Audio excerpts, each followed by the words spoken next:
Moving on, is there trouble in Orchard Park? Marcel Darius and Mario Williams question Rex Ryan's play calling after Sunday's loss. Percy Harvin is dealing with some personal issues, and now, on top of that, according to ESPN's Football Power Index, there are 6 AFC teams with over a 70% chance of making the playoffs. Buffalo, not one of them.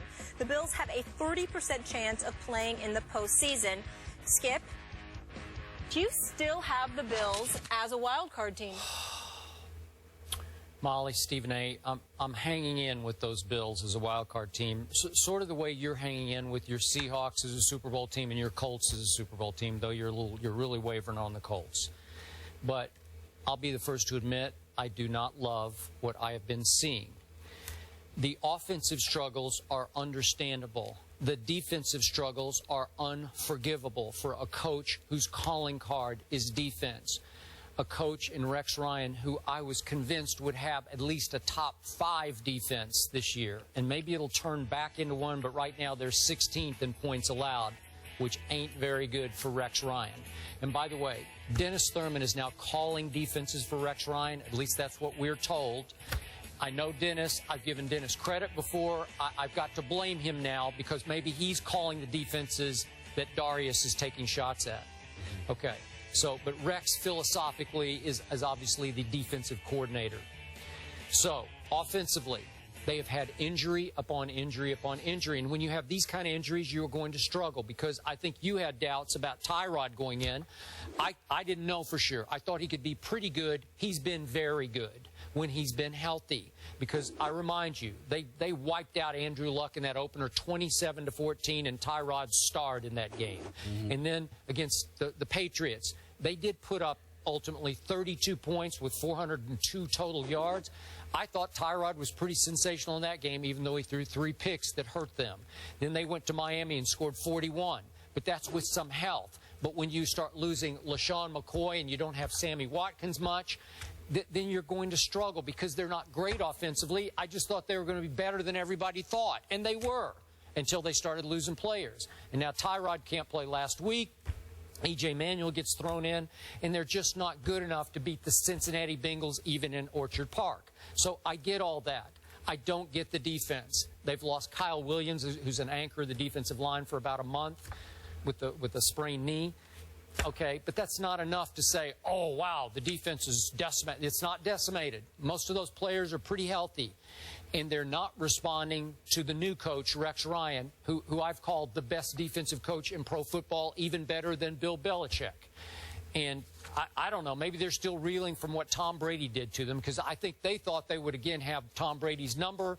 And obviously he put up a real quick 37 on them that got to 40 ultimately, and they won 40-32. Right. And he threw a party on Rex Ryan, his former nemesis. So in the end, I'm hanging barely with my wild card pick. Well, you go ahead and you do that. They weren't my wild card pick. They're not going to be. I picked the Jets, and I'm happy that I did that because this is one of the things that I feared. First of all, you got 6 or 7 different checks going on at a time with a defensive assignment. Guys simply don't know what they're doing. We don't know whether that's Rex Ryan or Thurman or both, but that's the situation. They're the 16th ranked defense in the NFL. We were debating prior to the season whether or not they'd be 1 or 2. Sure. And that was I agree. 16th, and they're 23rd against the pass. Against Tom Brady, Andy Dalton, Eli Manning combined, all in Buffalo, 921 yards, 9 touchdowns, just 1 INT and a 105 passer rating. This is what they've done against these quarterbacks. So this is abysmal. There's no question about it. And I think the time has arrived where we start. We've modified our positions on Rex on several occasions. We've said that he doesn't know much about offense, but he's brilliant defensively. But we've also credited him with being a leader of men. No. A legitimate question can now be brought into the fold about this. Is he a leader of men or just a friend of them? There's a difference. You know, he gets along with guys. But let's think about the culture that exists. Sammy Watkins comes out and goes to the media to lament the state of affairs, where he feels he should be targeted at least 10 times a game. He's only been targeted 4 times a game. He goes out and he does that. What is Rex's response? Well, we totally understand it. And E.J. Manuel agreed with Rex. Like, wow, what a vote of confidence. Are you kidding me? You're the coach. Could you imagine if Sammy Watkins had done that to Bill Belichick? We might not be fine. We might not be able to find Sammy Watkins for the rest of the season. He'd be so deep in the doghouse, we'd be looking for him. Okay, we'd be throwing one of those dog biscuits Rex Ryan actually ate. And we'd be throwing those crumbs all over the place. Although, for Sammy if Sammy Watkins played for Belichick, he wouldn't even dream of doing that, That's what was right? mind-boggling when these guys spoke out after Watkins. Listen, yeah. Exactly. I thought they would have learned. So it speaks to exactly where I was going. Because what happens is that the willingness to speak out.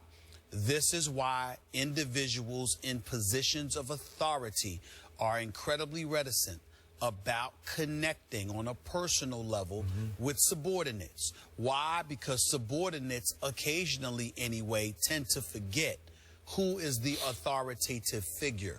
And when you have something like that, you're going to develop a bad culture. Yep. And that is what is going on with Rex Ryan. Rex Ryan, I like him personally.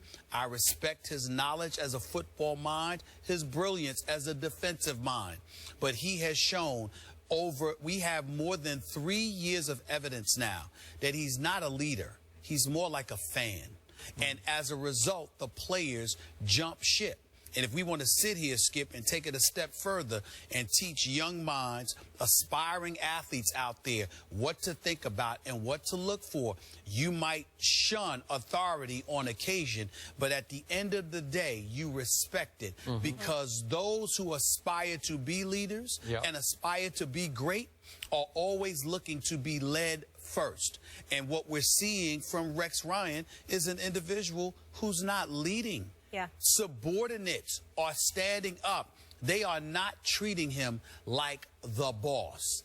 And he's not acting like the boss. Okay. And it is costing him. So were those back-to-back AFC Championship game appearances by Rex Ryan just a fluke? No, they weren't a fluke, but they were a byproduct, Skip, of the level of futility that had sifted through the city of New York as it pertained to the Jets for a very, very, very long time. Remember, they hadn't been to an AFC Championship game before that since Bill Parcells was coaching them. So it had been a long time, and they were so inept for so long. He was a breath of fresh air, not just to the city and the fan base, but to the players. They were excited about having him. They were happy to have him, and the fact that he was a relatable figure to them was a very, very big deal. But ultimately, people in the NFL figure you out, and all that bluster amounts to a hill of beans. John Madden, according to an article that I read in the Buffalo News, was at the Hall of Fame, and he was talking about how he knew how Rex Ryan had eaten a dog biscuit.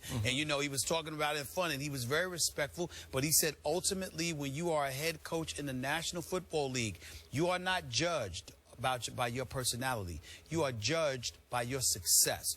Rex Ryan makes headlines. Rex Ryan is full of energy and enthusiasm and bluster, as the article said. And if that were the case, Vince McMahon for the WWE would be a head coach. But he's not, okay? That's Rex Ryan's job. He hasn't been acting like it, and the players are exposing his level of ineptitude and this dereliction of duty as a head coach for the Buffalo Bills. He needs to get it together before he loses his team. By the way, real quick point of order. For Herm's sake, we have Coach Herman Edwards. He had a couple of really good teams with the Jets also. So you got to give him his... Herm? Yeah, before Rex. Sure. You said it had been a dearth of winning in New York. No, what I'm saying is, but there was no AFC Championship game appearance. No, but they got... No disrespect to Coach Herm. Listen, he made the playoffs a couple of times, but they were never a real threat to get to the Super Bowl. Let's just call it what it is. No, but I mean, they were pretty good. Well, they were all right. Yeah. They were all right. Okay. I tell Herm that to his face, and I love Coach Herm. Right. But they were all right. They weren't going anywhere. Okay. The Jets had a chance, and then they went from that to complete irrelevancy over the next 3 years. They regressed each year. Okay. That's a fact. All right. And he did eat the dog. He took a bite of the dog biscuit because it was a promotion, like be kind to dogs. Listen, I'm sorry. Right? You know what, Skip Bayless and But he didn't just suddenly eat a dog biscuit. Stop it. Stop it. Skip Bayless and Stephen A. have been invited to do a lot of things throughout the years, especially as our success on First Take has elevated exponentially. Do you see Stephen A. Smith eating a damn dog biscuit? How about Skip?